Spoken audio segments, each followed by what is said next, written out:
Alright, Reading Rainbow, episode 96, Follow the Drinking Gourd. When the sun comes back and the first quail calls, follow the drinking gourd. For the old man is a-waiting for to carry you to freedom. Follow the drinking gourd. Story and Pictures by Jeanette Winter. Read by Keith David.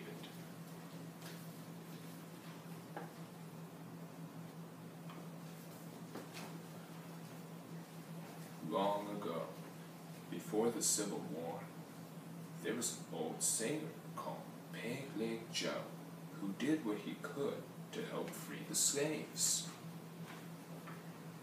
Joe had a plan. He'd use hammer and nail and saw and work for the master, the man who owned slaves on the cotton plantation. Joe had a plan.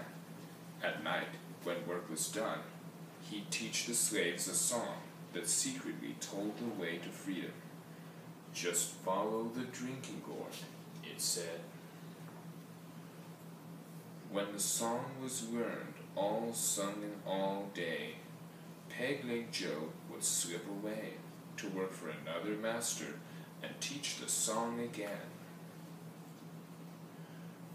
One day, a slave called Molly saw her man James sold to another master.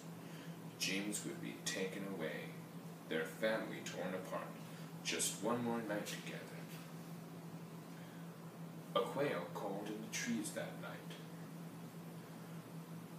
Molly and James remembered Joe's song. When the sun comes back and the first quail calls, follow the drinking gourd. For the old man is a-waiting for to carry you to freedom. Follow the drinking gourd. They looked to the sky and saw the stars. When daylight came, they hid in the trees, watching, listening for the master's hounds set loose to find them. But the dogs lost the runaways scent at the stream, and Molly and James and Isaiah, old Hattie and young George were not found. They hid all day in the woods.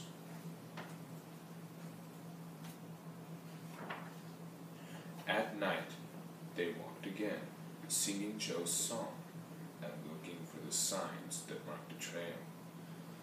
The riverbank makes a very good road. The dead trees will show you the way. Barefoot, pegfoot, traveling on, follow the drinking gourd. Walking by night, sleeping by day, for weeks they traveled on.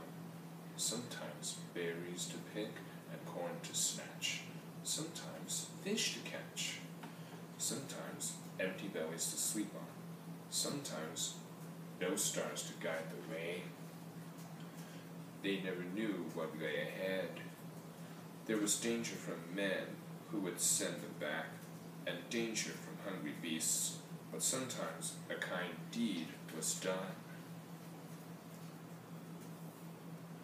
One day, as they hid in a thicket, a boy from a farm found them. In a bag of feed for the hogs in the wood, he brought bacon and cornbread to share. Singing low, they traveled on. The river ends between two hills. Follow the drinking gourd. There's another river on the other side. Follow the drinking gourd. On and on, they followed the trail to the river's end. From the top of the hill, they saw the new path, another river beneath the stars to lead them to freedom land. The drinking gourd led them on. The song was almost done. When the great big river meets the little river, follow the drinking gourd. for the old man is a-waiting for to carry you to freedom, if you follow the drinking gourd. Then they climbed the last hill. Down below was Peg Leg Joe, waiting at the wide Ohio River to carry them across. Their spirits rose when they saw the old man. Molly and James and Isaiah, old Hattie and George, ran to the shore. Under a starry sky, Joe rowed them across the wide Ohio River. He told them of hiding places where they would be safe. A path of houses stretched like a train on a secret track leading north to Canada. He called it the Underground Railroad. It carried riders to freedom. The first safe house stood on the hill. The lamp was lit, which meant it was safe to come.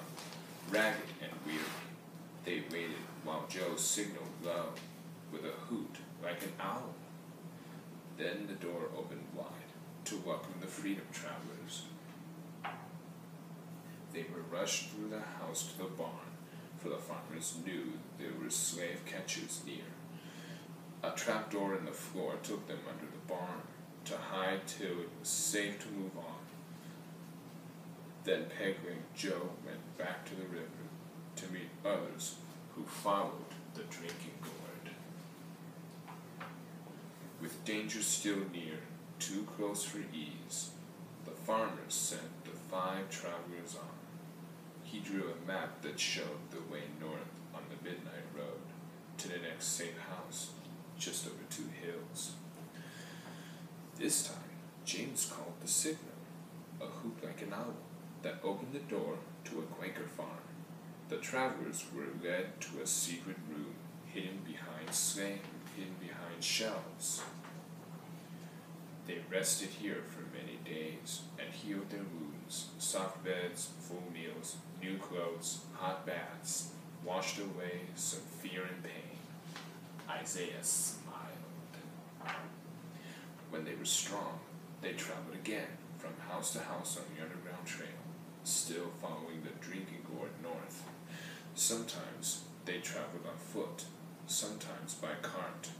The wagon they rode near their journey's end carried fruit to market, and the runaways to freedom. At last, they came to the shores of Lake Erie.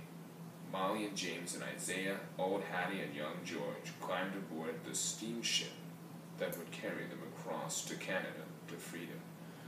5 more souls are safe, old Hattie cried. The sun shone bright when they stepped on land. They had followed the drinking gourd.